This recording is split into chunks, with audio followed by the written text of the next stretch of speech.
Mayong hapon mga kaigsuunan. Karong hapon, balik ta sa atong pagtuon.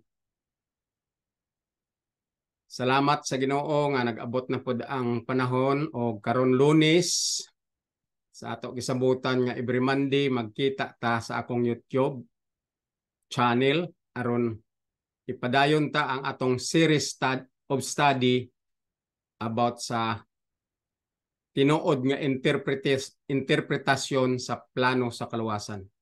This is the right track how to learn and how to have a light for the preparation when Christ comes on this earth. Isulti ko na nga ang kamatuoran dili makita basta-basta lang sa Biblia kung dili ta una tun-an ang plano sa kaluwasan nga mao ang remedyo o remedial system aron ang tao mabalik sa pagka-righteous kay ang righteousness nawala na dito sa Garden sa Eden pagka hulog sa sala sa atong una nga ginikanan.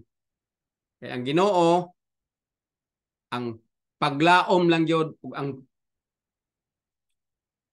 pag-asa lang yod sa iyang binuhat nga human being nga mao ang tawo, mao ra gyud ang pagpanapot sa righteousness of the law.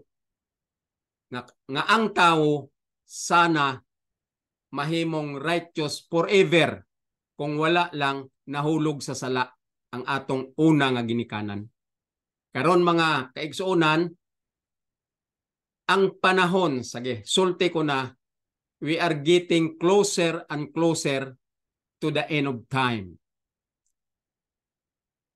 As we look around and observe around in our midst today, we can feel the closeness of the end of the world. Look at what happened to the situation of the history of the world as far as the Bible is concerned. So we are now concentrating ourselves, especially in our study of learning about the Word of God, the truth of God, pointing to the higher form. So we should know the fact that we ought to forget ourselves when we intend to become righteous and to become the real followers of God. We should empty ourselves, forget the lust of the flesh, and let us study the Bible in a spiritual level, pointing to the higher form. So this time, I understand that the Lord is always reminding us that His coming is very near and His return for the second time here on earth is closer and closer for this time. Sa gisulti ko na ngang panahon hapit na gyud o kining atong pagtuon lalom-lalom na pod aron maintindihan ta ang atong pagkamakasasala kung unsa gyud ang atong role bilang mga sinners nga gipanginmatyan sa Ginoo. Kaya ang iyang purpose nga i-express niya ang iyang gugma. Kay dili kita ang nangita sa Ginoo kung ang Ginoo gyud among naghigugma nato nga ang iyang sulti. He said to us that we ought to hear His words and study His word and learn of Him and look for Him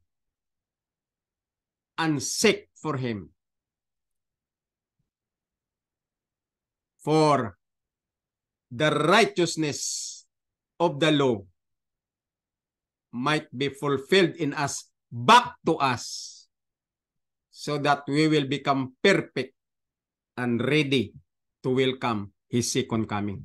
So, there is a sign every time, every now and then, there is always a sign that the Lord reminding us not to forget His words, not to forget His message, especially the good news in terms of the plan of salvation, the right track going to heavenly home.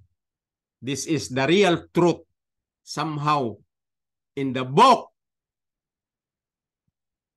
so-called the Holy Bible, there is a specific writing of every authors of this book. Somehow, one person God called to emphasize the revelation of the plan of salvation.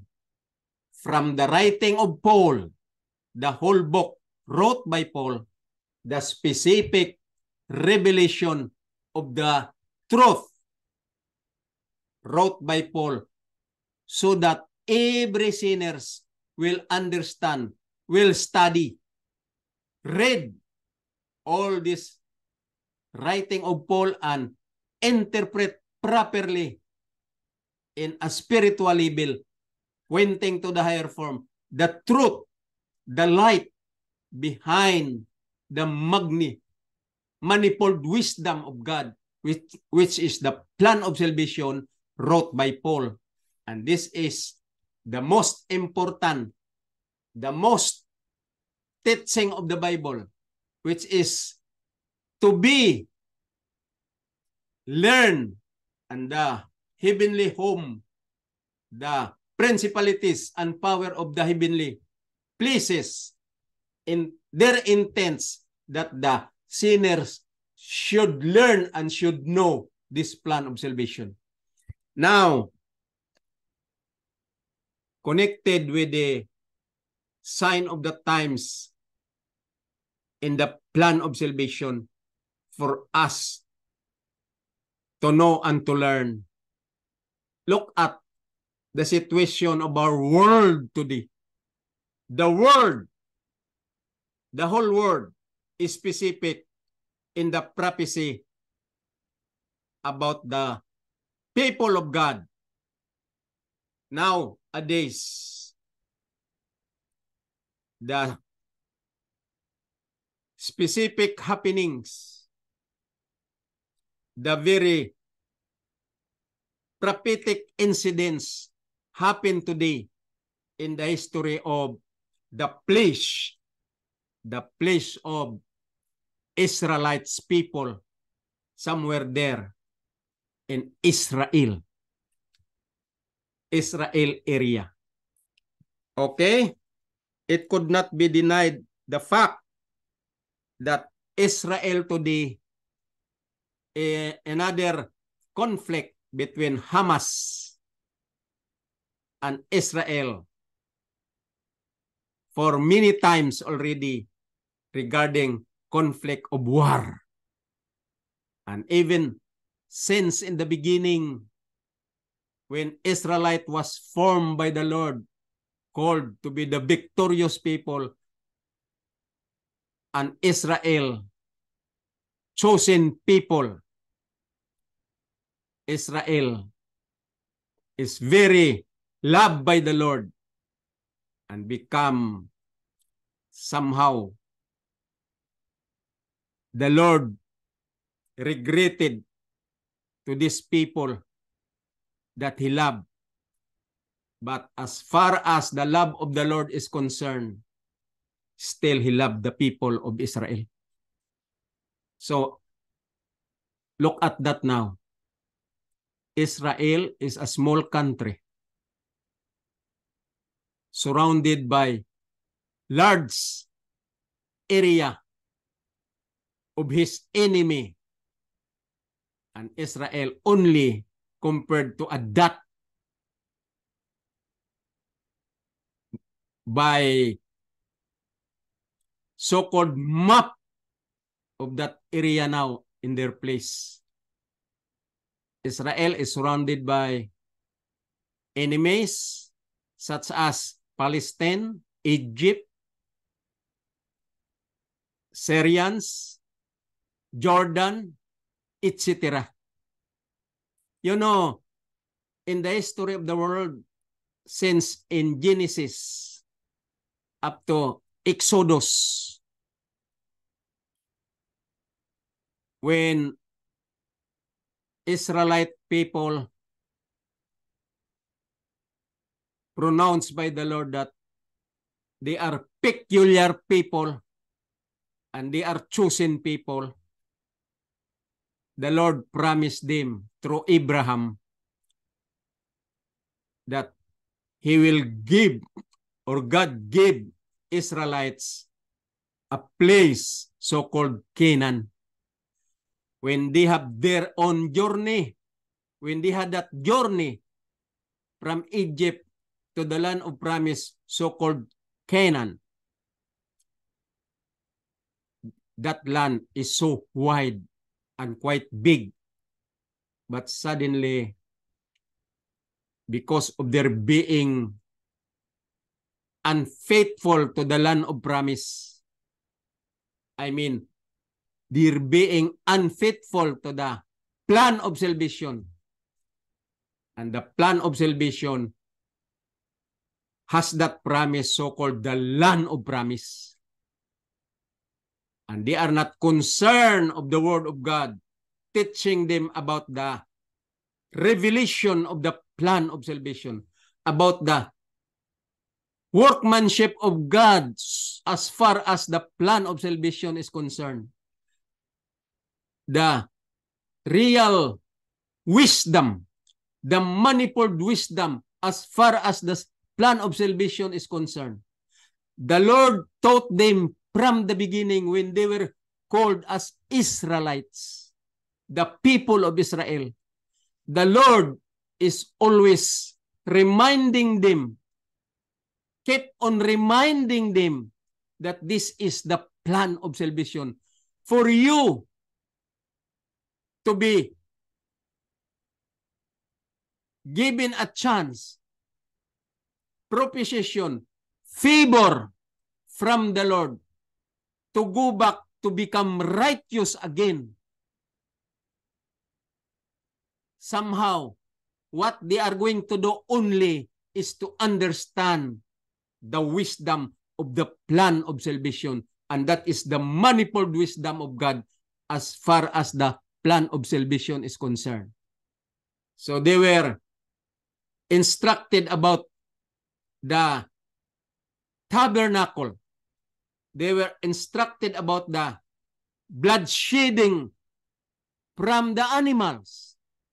They were instructed about how to confess their sin sincerely, directed to the plan of salvation, which is to obey the law and to remember the 10 Commandments as part of the plan of salvation, so-called the grace or the covenant in the word of the covenant, which is the 10 Commandments, to be understood by the Israelite people that this is the real track, the real truth, and this is so-called the revelation of the plan of salvation.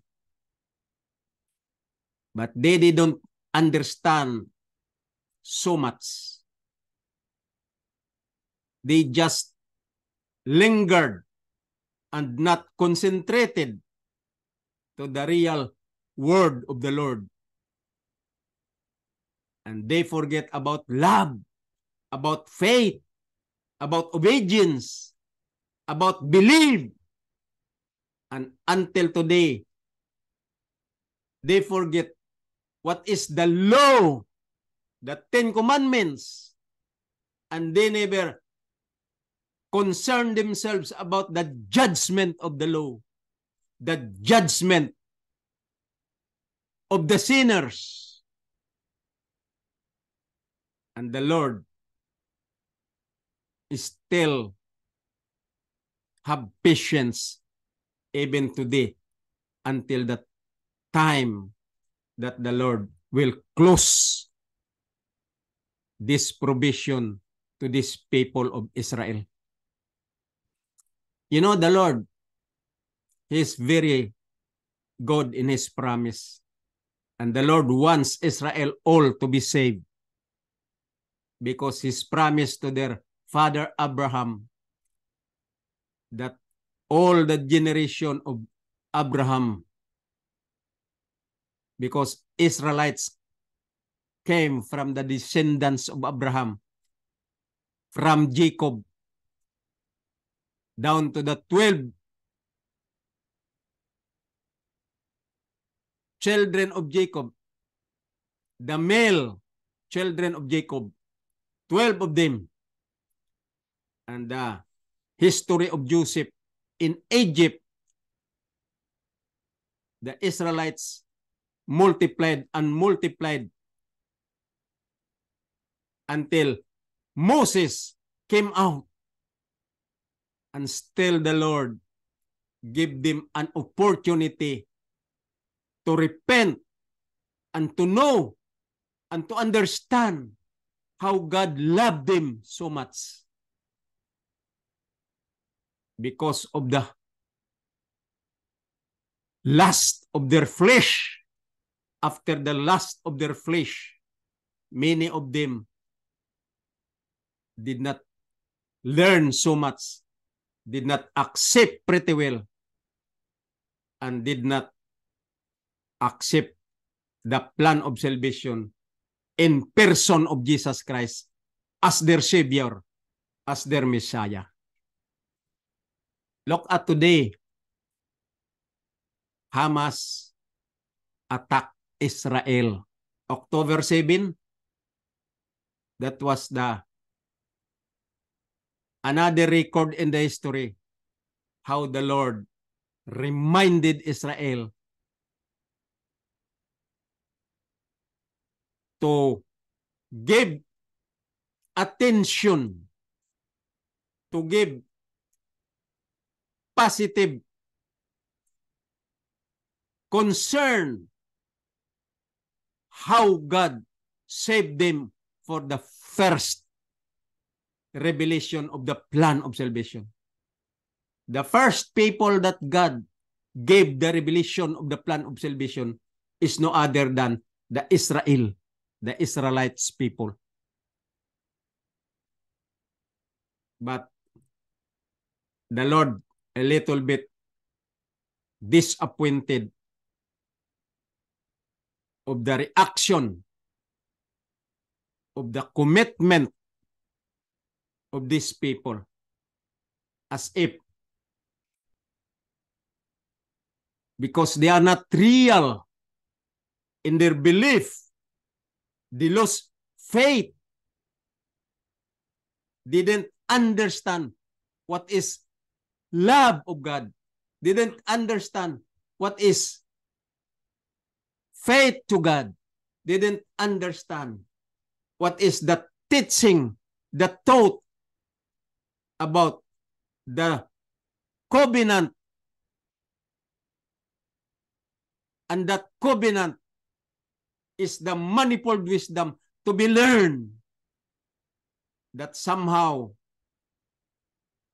when they accept the reality of that teaching of the plan of salvation, then they are the best and the number one group of people. First of all, God loved them and chose them as a peculiar group.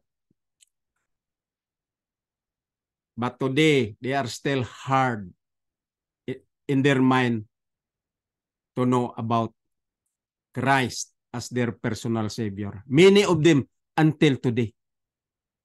And the Lord waiting for the Israelites to open their mind and open their mindset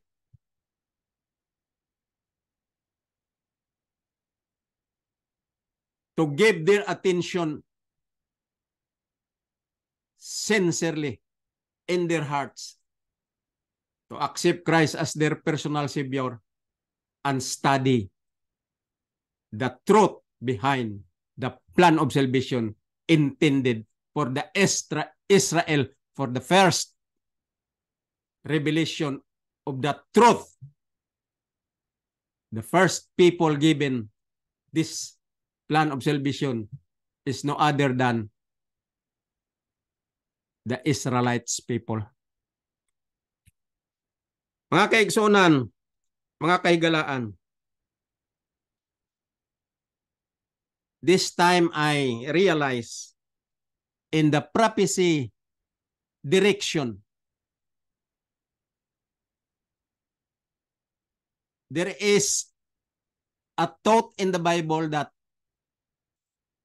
when the Israelites be gathered together and became a great nation, then the second coming of Christ is very close to end this world. So today, we knew that Israel a little bit getting mature. Maybe many of them already believe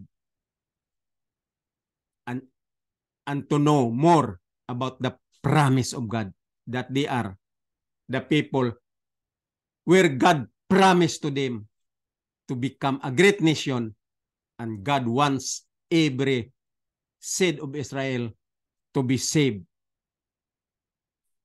Somehow prepared for them the eternal life to those who will accept Christ as their personal Savior as the implementation, as the knowledge, as the wisdom, so-called the plan of salvation for the sinners.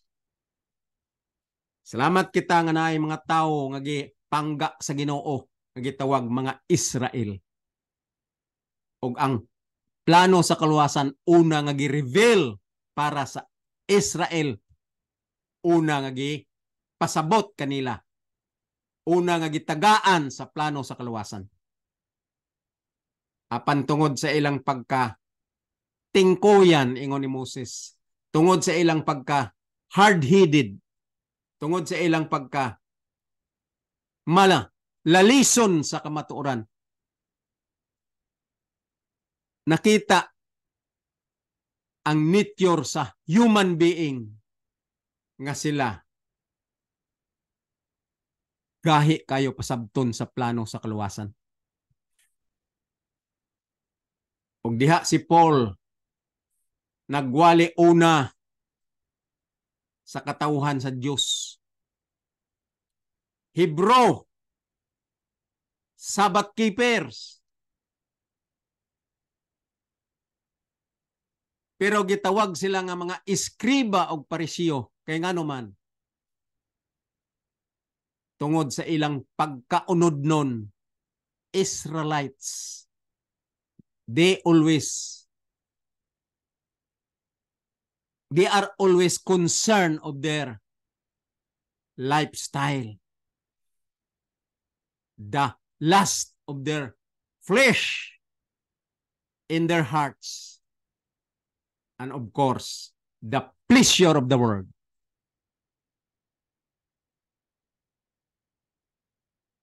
The lust in their hearts because of the pleasure of the world.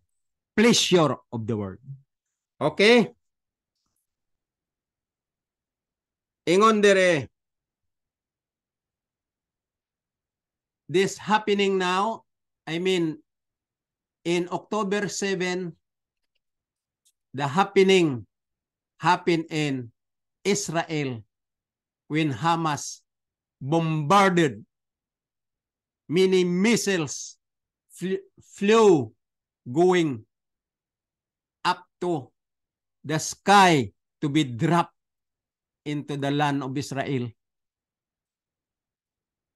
I heard from the news 5,000 missiles flew up target to Israelites country. I mean to Israel. Just only a reminder. The Lord allowed because God wanted to remind His people that they should now open their minds for the last time, because this is now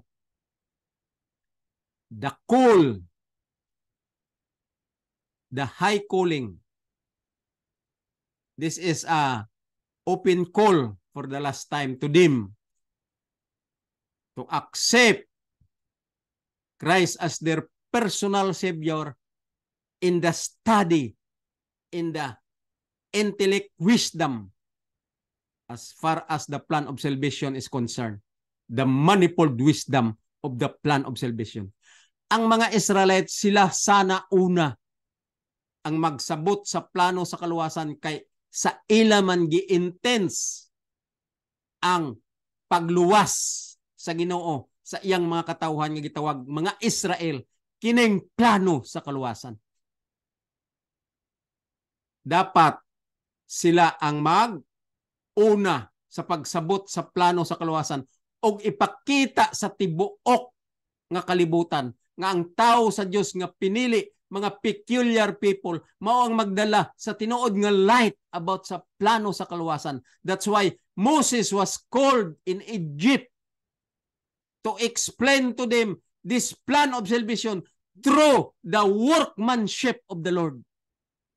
You know what is the workmanship of the Lord?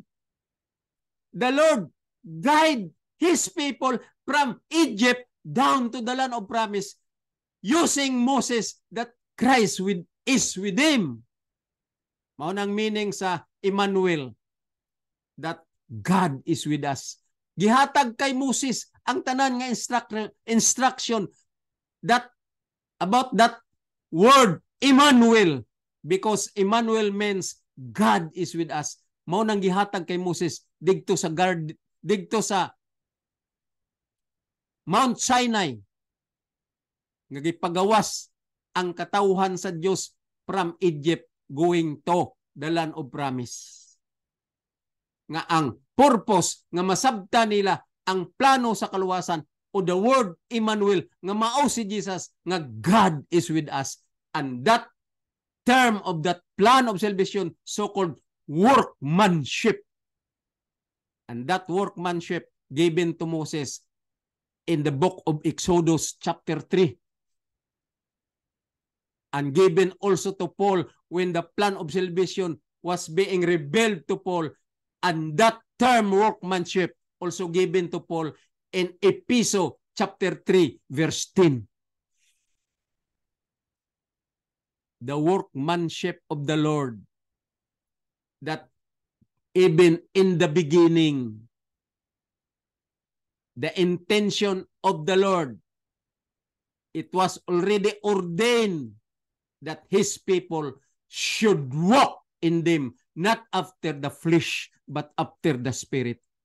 Walk with Him, the member of the Godhead, that His people should walk with Him, not after the flesh, but after the Spirit. Meaning, obey with Him, obey the Ten Commandments, obey the word of the Lord, which is the covenant, and the word of the covenant is the Ten Commandments. Why? Kay ang napulo kasugo, maora na ang pamaagi nga ang righteousness of the law will be in us, will be our robe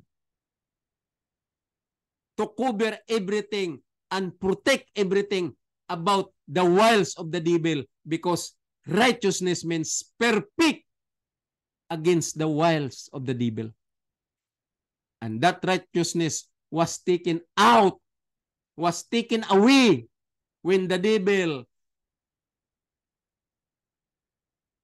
gave his strategy, his counterfeit,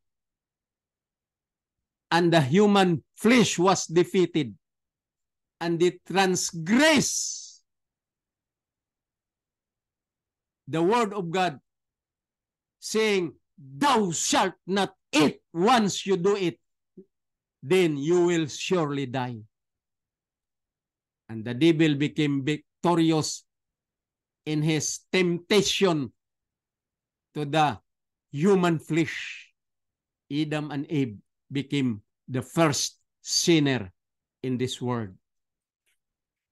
Because of the love of God to the human flesh, the plan of salvation was revealed. And this plan of salvation, this is the only right track how to save the sinners. Ang kinanglan sa katawhan, maulang ang pag-study, pagsabot sa Biblia. Kay ang center sa Biblia, mauning plano sa kaluwasan nga gi-reveal kay Paul nga dapat maong tun-an sa katawhan. So, this conflict now in Israel, this is just a good sign. This is a sign that everybody should open their mind and understand what is God's wants us to be. To learn the truth and to live in this teaching of the real truth is no other than this plan of salvation in the writing of Paul, revealed to Paul, and Paul said, all people in this world should know this manifold wisdom which is in the plan of salvation. I have this in my hand. I wrote this just to help myself remember what is in my mind, in my concept about this sign of the times regarding the conflict between Israel and their enemy surrounded in their land. Okay? Ako gisulat diri. This is the signpost that we should be alarmed. Mao na ang punto sa Biblia. Ngano man nag-abot na pud ang conflict diha sa yuta sa mga Israel nga gilibutan sa ilang mga kaaway. Ingon niya, this is the signpost that we should be alarmed. Mao na ang gitudlo sa Ginoo sa ako karon nga panghuna-huna. This is not my idea. This is not my own wisdom, but the Lord teach me. And I wrote this in my own hand in this small piece of paper. This is in my thought now. I will read again. This is the signpost that we should be alarmed. To learn more about the real truth, to become closer and closer, and to be prepared for the judgment during His second coming. Yes! Kining na tabo karon sa mga Israel. Dili ni siya kaayo nga ato gyud kahadlukan. Dili ni surprising event. This is just normal as it is how God remind His people to be alarmed for the second coming, to be prepared for His second coming, because His second coming is very near to come. We are now closer and closer to that moment. You know, the Bible is the probable book written by the holy man. Ang Biblia, maugyod ang pinaka tinuod nga magpuriba nga gisulat sa mga balaan nga tao. They are moved by the Holy Spirit and they were inspired by the good Lord in heaven when they wrote these words of God, the holy wisdom intended for the salvation of the sinner. I am pointing this word written by the holy man, inspired by the Holy Ghost, inspired by the good Lord to write this very specific, manifold wisdom that somehow men should know, all people should know, all people should learn and to know the truth, the intention, the reality of the truth, the very specific learning points of the truth. And this is so-called intended wisdom for salvation. Somehow the sinner will have a chance to be saved if they will study this, the learning and the truth about the plan of salvation. Wala na ilain nga kamatuoran nga ato studihan, maulang ang plano sa kaluwasan. You know, mga kaigsuunan, ako nagapaminaw sa tanang mga preacher nga naa sa YouTube, sari-sari nga mga intellect preacher, doctor of philosophy, doctor of medicine, doctor of all doctor of this world. And they are so very bright, fluent speaker, great evangelist. They learn the Bible. All of their messages quoted from the Bible, using the Bible. But I am so worried so much. Although they are bright, they are intellect, they are so very wise individuals, wise preacher, as far as the world is concerned. But still, I am not converted on their preaching. I did not trust in their preaching. When I observe them teaching, they are so very enthusiastic, very courageous to speak out. They dedicated themselves even up to the last point of their blood, to the last point of their life. They teach about the Bible words, but still they didn't point their point of view. They didn't get the center of the real truth because they don't preach the knowledge and the wisdom, the manifold wisdom of the plan of salvation. They do not know. They do not know still. The way I look at them, the way I learn and hear about their teaching, they do not know what is the plan of salvation. Why? Because their understanding, they always misunderstood. And they did not get the center. They did not get the target of the real interpretation, true and correct interpretation of the plan of salvation. You know why? They said to themselves when they read the Bible, especially in the write-up of Paul, they misunderstood the thought of Paul. They misunderstood the thought of Paul. I will show to you. I will show to you. In the book of Rome. Okay? In the book of Rome.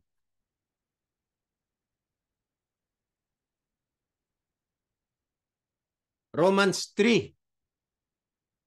Paul said, Romans 3, Paul said,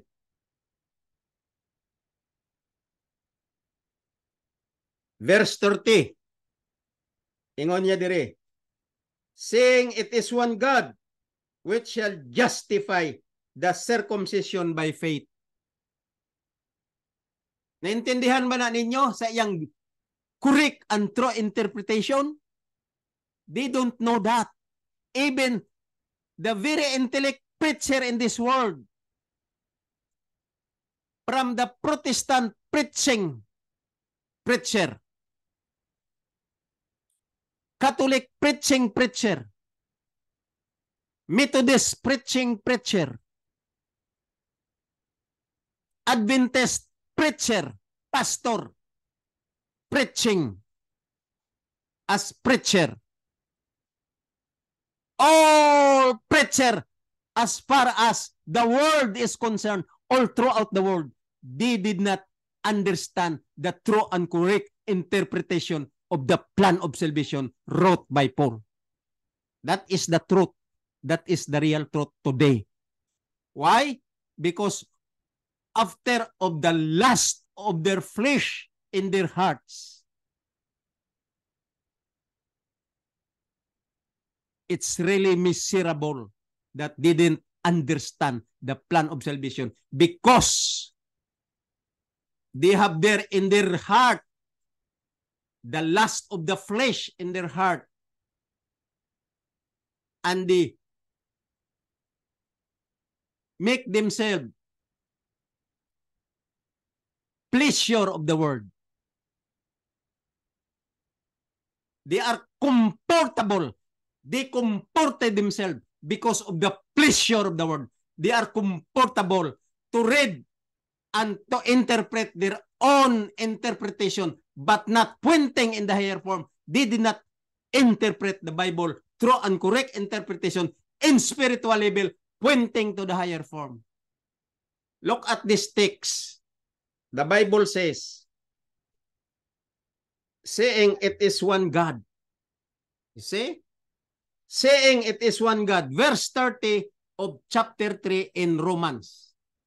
Saying it is one God which shall justify the circumcision by faith,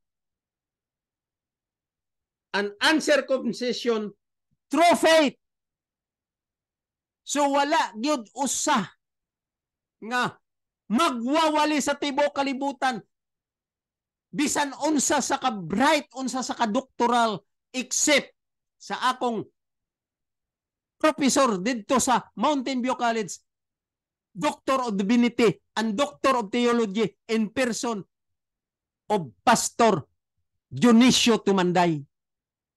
Pero kining ako nadunggan sa tibuok kalibutan, diri ko na obserbahan sa YouTube channel, mga great revivalist, great preacher, great leaders of the church, Methodist Church, and other Protestant churches. Mga great revivalist sila sa pagwali sa pulong sa Ginoo, but they misunderstood the real teaching of the plan of salvation, which is the correct and true interpretation and the right track for salvation, that the sinner will be saved. They don't understand this. I will tell you this here in this text, Romans 3, chapter 3, verses 30 and 31. I will tell you why I'm not converted to all these preachers who pretending that they are good, they are bright, and they are a good preacher according to themselves because of the pleasure of the word. They comported themselves because of the lust of their hearts in their flesh. Okay, studian tani ang chapter 3 verse 30 and 31 in Romans. Ingon niya, saying it is one God which shall justify the circumcision by faith and the uncircumcision through faith. Unsa man ang bot pasabot ana ni Paul. Mao na ingon ninyo si Paul controversial kay dili man mo kaintindi sa iyang mga thought ni Paul sa pointing to the higher form sa interpretation nga tinuod unsay plano sa kaluwasan. You miss that, mga magwawali, mga kauhan sa tibuok kalibutan, mga hearer sa tibuok kalibutan. You miss the interpretation of the plan of salvation according to the teaching of Paul. Mauning kamatuoran. Saying one God which shall justify the circumcision. Kinsa man ang circumcision nga justify sa one God. The Hebrew, the traditional practice of the Hebrew is to be circumcised in cleanliness. Mao nang ginamin ni Paul, the Hebrew or the Jews. Continue, ingon niya, circumcision by faith of the Hebrew or the Jews.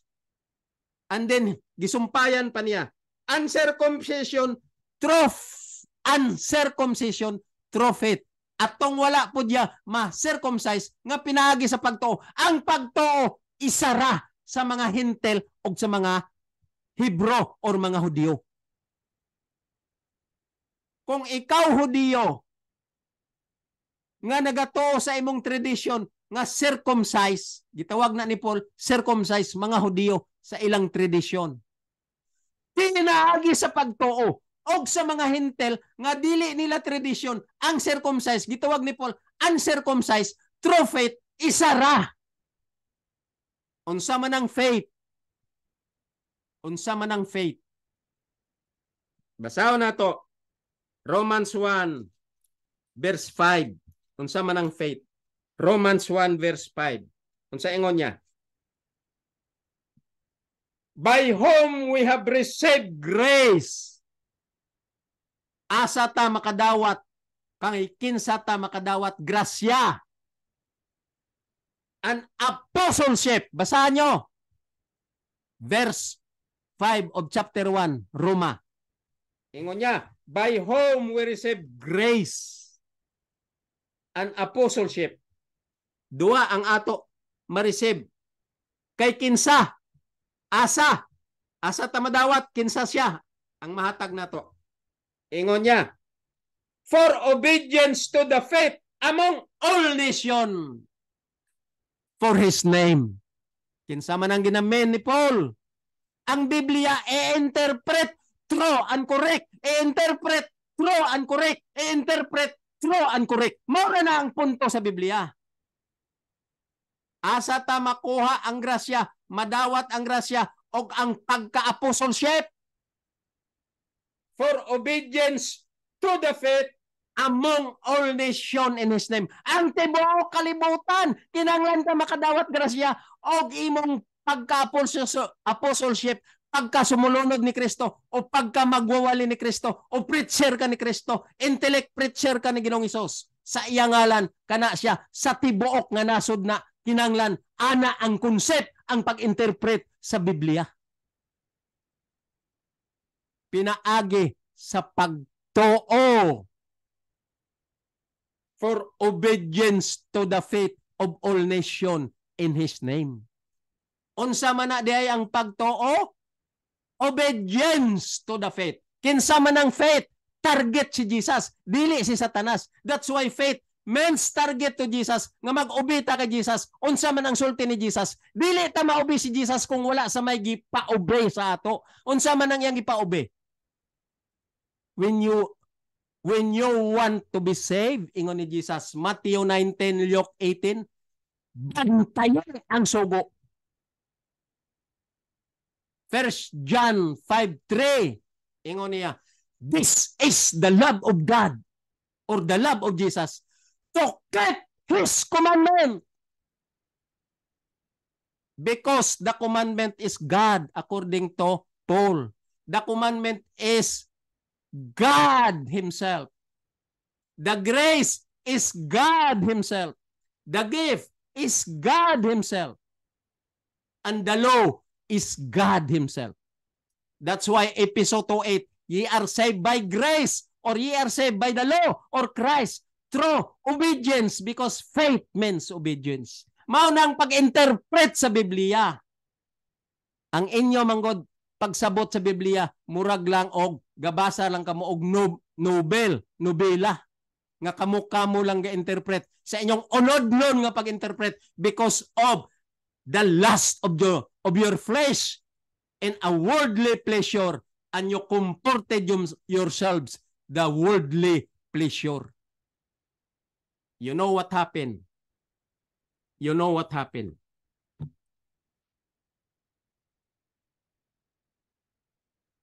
The greatest one of the world today is the one of man. Okay? The greatest word today is the one of man or men. Ang pinakadako nga gusto nga kinahanglan gyud sa tao karon, ang iyang kagustuhan. He wants W-A-N-T. The greatest one of the world today is the want of man. Unsa man iyang gusto?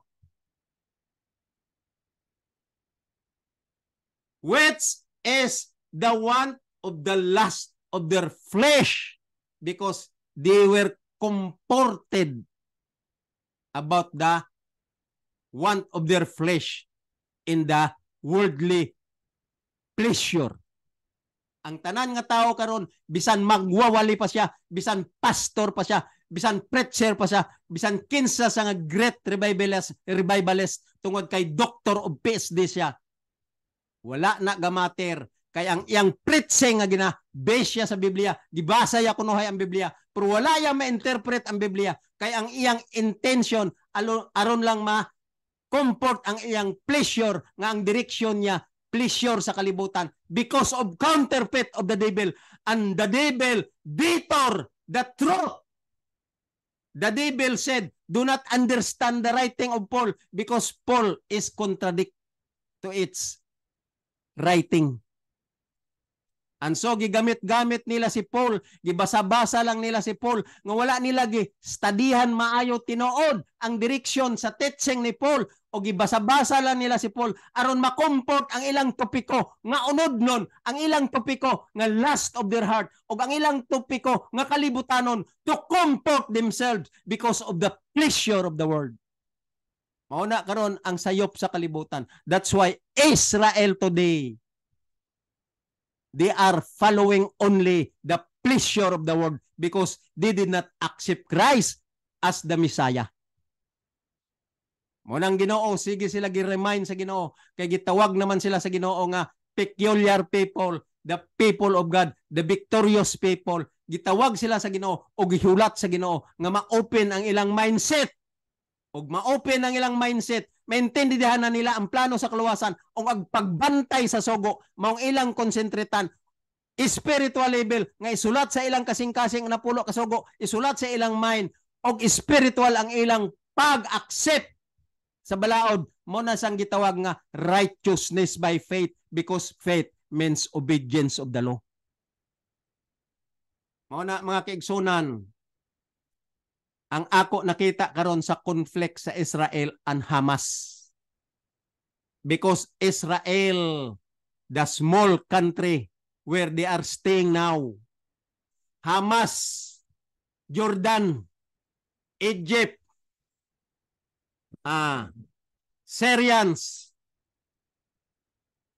Palestine, all countries surrounded by them in their spot area, surrounded by several nation, so-called nation. Those nations surrounded with the Israel area is still a part of the promise of God, promised by the Lord, that promise, so-called Canaan, promised land, those are still a part of the promise of the Lord for the Israel, for the Israelites. Palestine, Egypt, Jordan, Syrians, mga part pa na sa mga yuta nga diha gipromise sa Ginoo nga ihatag kanila. That's why the Lord reminded them always that the conflict between Ismael generation because of bondwoman, the mother of Israel, is Hagar, the bondwoman. And Paul called them the generation of the bandits. And Sarai, Paul called her a free woman. And Isaac, the promised son. And that promised son came out the generation of the Israelite people because of Jacob, from the descendant of Abraham to Isaac, and Isaac to Jacob, and the 12 children of Isaac, the 12 male, mga lalaki nga anak ni Jacob from Isaac, and Isaac from Abraham.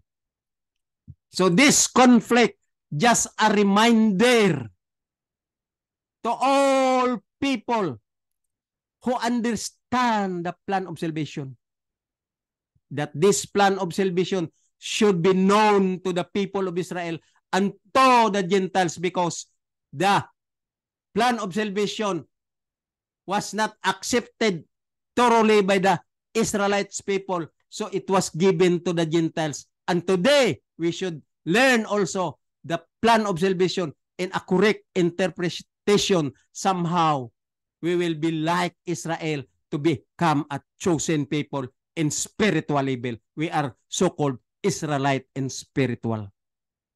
Mao na ang kamatuoran nga naa sa Biblia nga dapat ta intendihon ug ileng ta ang gubot sa Israel diri sa plano sa kaluwasan. Mga kaigsunan, may isa pod ka tawo nga nagsulti lahi sa ako gibasa nga the greatest one of the world today is the one of man, which is the one of the lust of their flesh. Nga naa na sa Israel nga gusto sila nga dili magdawat nga si Christ ilang manluluwas, kay ang ilang gipasulabi ang pleasure sa kalibutan, lust of the flesh. Og karon naay isa ka tawo nga nagsulti nga lahi pod ang direksyon sa iyang the greatest one of the world today is the one of men. Yang gisulti diri, the greatest one of the world today is the one of man. Pareho ang statement, pero lahi ang iyang definition. Ingon niya, man who can stand alone though the heavens fall. Man whose conscience is pure and honest. Man who study the plan of salvation in a sincere manner, deep down to their hearts, and interpreted the plan of salvation in true and correct interpretation.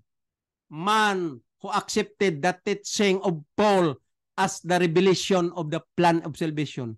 Man whose conscience is not worldly conscience, pure and honest, and man who can stand alone though the heavens fall because of the truth in the plan of salvation. And this man is a man of God. He said this also. And this man is the friend of Abraham, the friend of Noah, the friend of Moses, the friend of Caleb, the friend of Joshua, and others.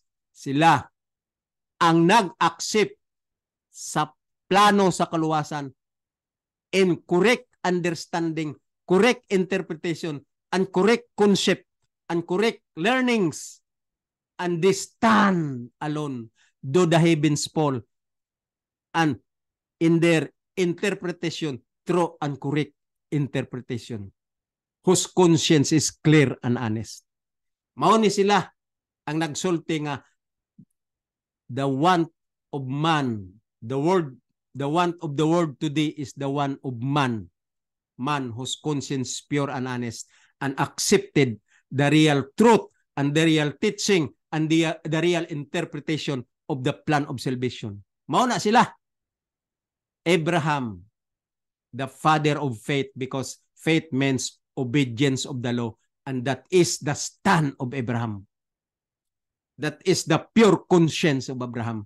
Also Noah, also Moses, also Paul, the writer of the revelation of the plan of salvation. Caleb, Joshua, and the rest who accepted the plan of salvation. Like Enoch, like Elias, and so on and so forth. You know, brethren, if you understand only the plan of salvation, you will interpret correct and true interpretation the whole Bible, the whole teaching of the Bible, the whole concept of the Bible, the whole true interpretation of the Bible, if you only learn, understand the plan of salvation in the writing of Paul. Mao na ang akong gusto ngay mabaw-an sa tibuok kalibutan. So magsugod na ta. Basa dire sa Bible padayon sa ako. Gilektyon ninyo last Monday o last week about the book of Galatians. Kaya ang purpose ta nga i-interpreta ang Bible. Okay? Direta sa balik ta sa verse 5. Murag diri raman ta naghunong sa verse 6. So balik usab ta sa verse 5. Galatians 5 verse 5. Ingon niya, for we through the Spirit wait for the hope of righteousness by faith. Correct. Unsa nang interpretation? For we through the Spirit wait.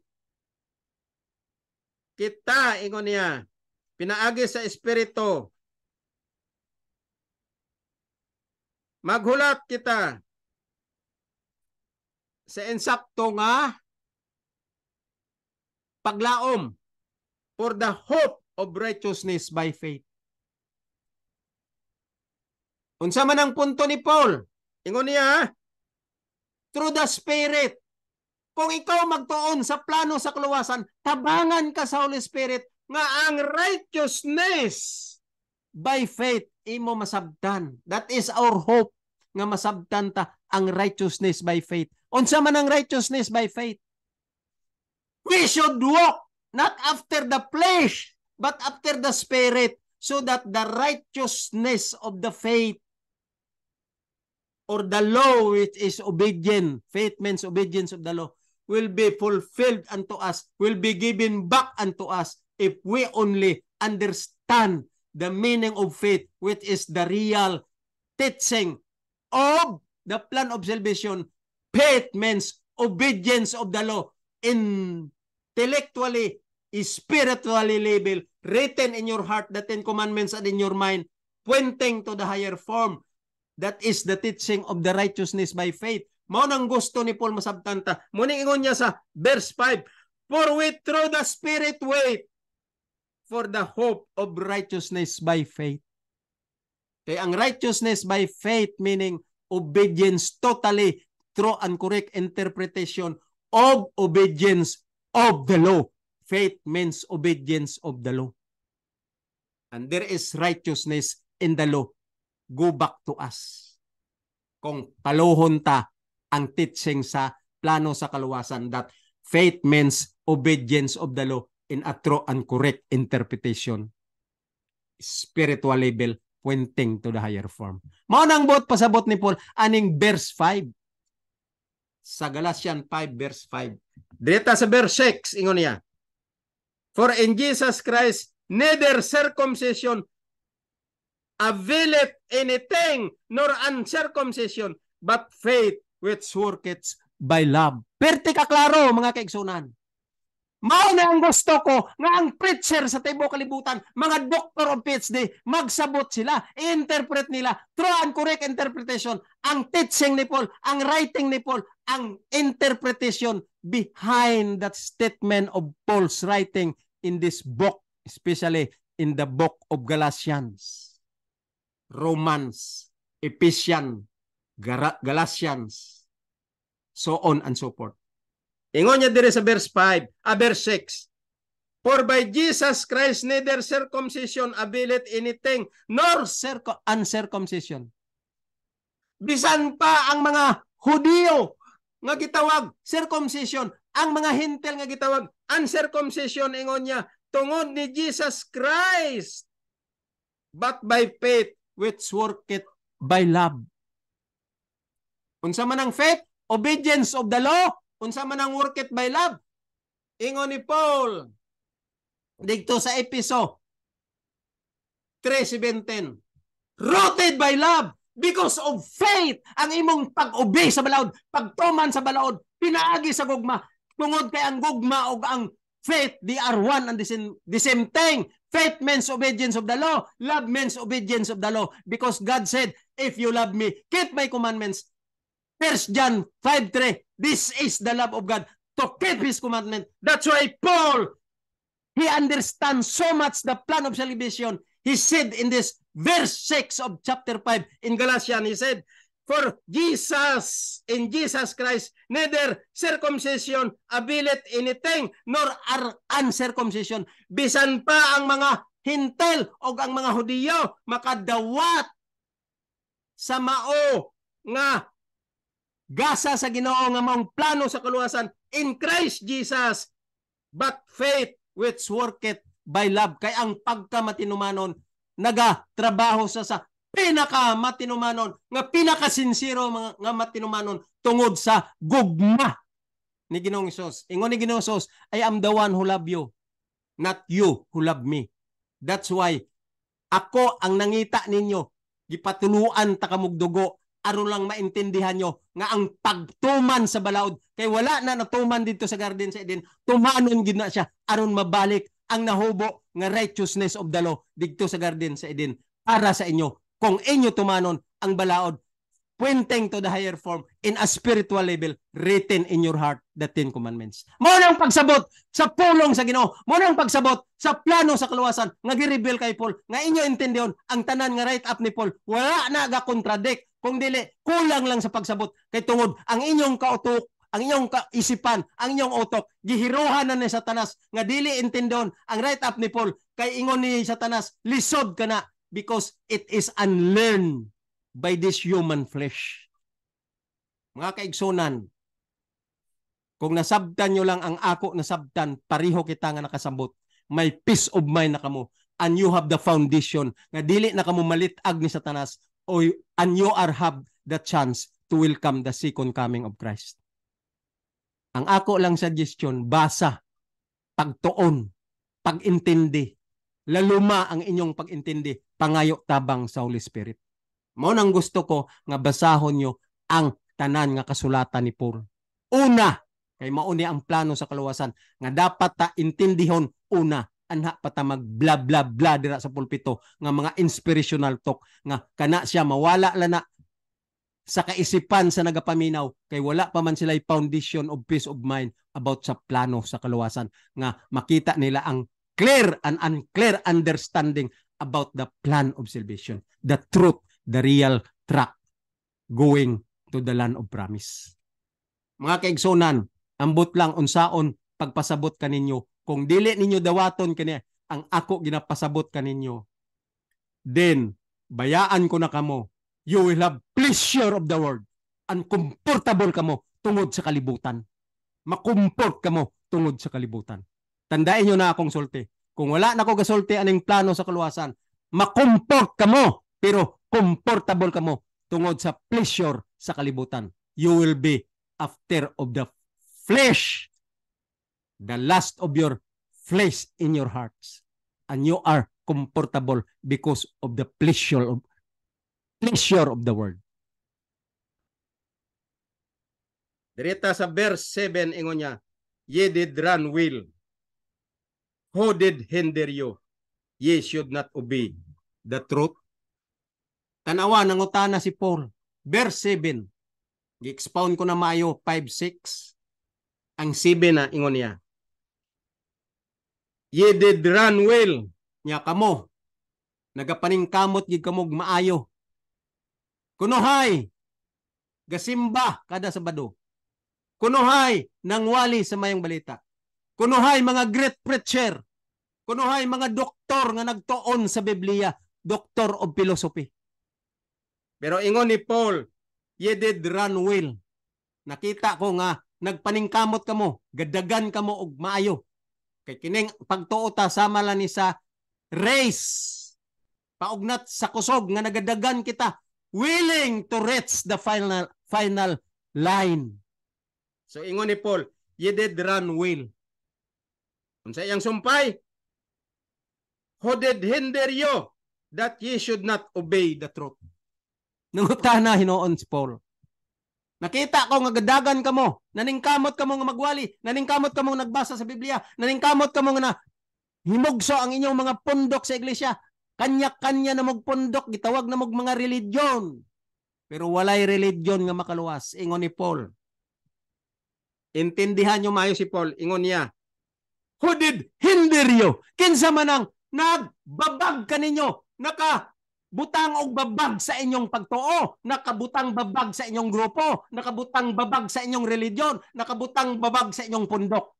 Ingon niya, who did hinder you that ye should not obey the truth? Ngano man nagsulti si Paul ana, who did hinder you that ye should not obey the truth? Why? Kunohay daghan na mga religion gapasikat nga maayo sila nga mga pagtuluhan, mga bright ang ilang mga preacher, mga doktoral ilang preacher. Pero giingnan sila ni Paul, who hinder you? Kinsa man ang gababag ninyo? Kinsa man ang gablocking ninyo nga dili lang kamo gyapon nag-obey sa kamatuoran? That ye should not obey the truth. Why? Because that truth is the 10 Commandments. Daghan ang mga magwawali, daghan ang mga religion, daghan ang mga sakop, kanya-kanyag mga pundok, pero wala gituman ang balaod. Why? Because there some of them, many of them, worshiping the first day of the week, and the 10 Commandments says, or said, the 7th day is the Sabbath for the Lord, and the seal of God between him and his people, but they worship first day of the week, which is the seal of the devil. Munang klaro nga pagkasulti. That's why Paul said here in verse 7, ye did run well. Okay, gabasa sa Biblia. Okay, nagpangwali. Okay, daghan na silang pundok. Pero si Paul nagpangutana, who did hinder you that ye should not obey the truth? Ngano man, daghan na kamong mga religion, pero naay ga-blocking ninyo. Naay nagbabag ninyo. Ngano man wala man mo nagtuman sa tinuod nga kamatuoran. Ye did not obey the truth. They did not obey the truth. Why? The 10 Commandments says, thou shalt not have other God before me. Thou shalt not bow any graven images. Pila ka 1,000, million ang ga-obey sa graven images. Pila ka 1,000, million. Nag-ingon ang Ginoo, thou shalt not have other God before me. Kinsa man ang inyong God? The first day of the week, you worship Sunday, which is the seal of the devil. So ang iyong God, si Satanas. Mao na siyang kamatuoran nga naa sa Biblia, nga inyo gi-misunderstood.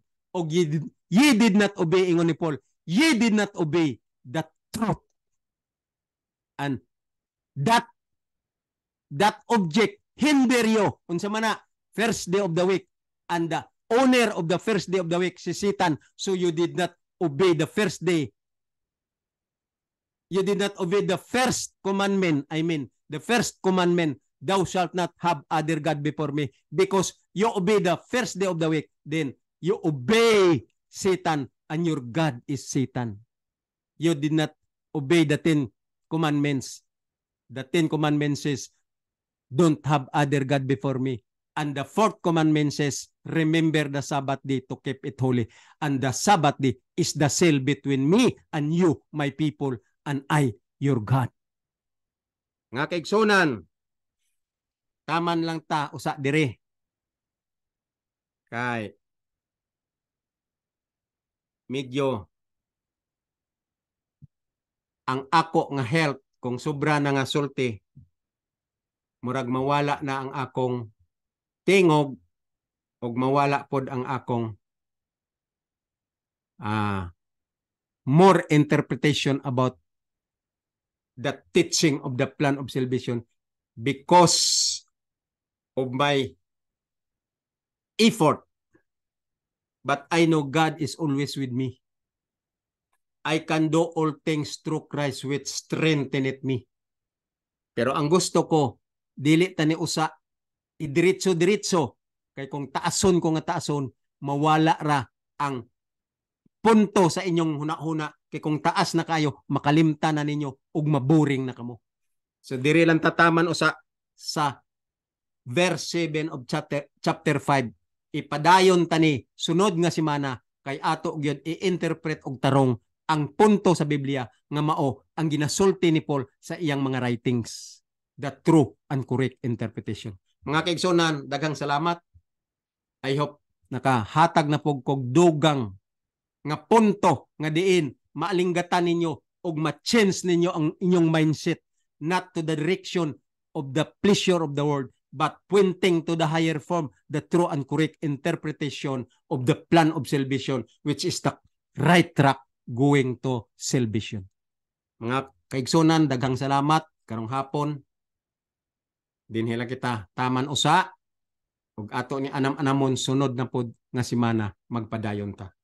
Daghang salamat sa inyong pagpaminaw. Ang Ginoo magpanalangin kaninyo ug magdugang sa inyong kinaalam aron masabtan ninyo ang plano sa kaluwasan. Mo'y akong ampo.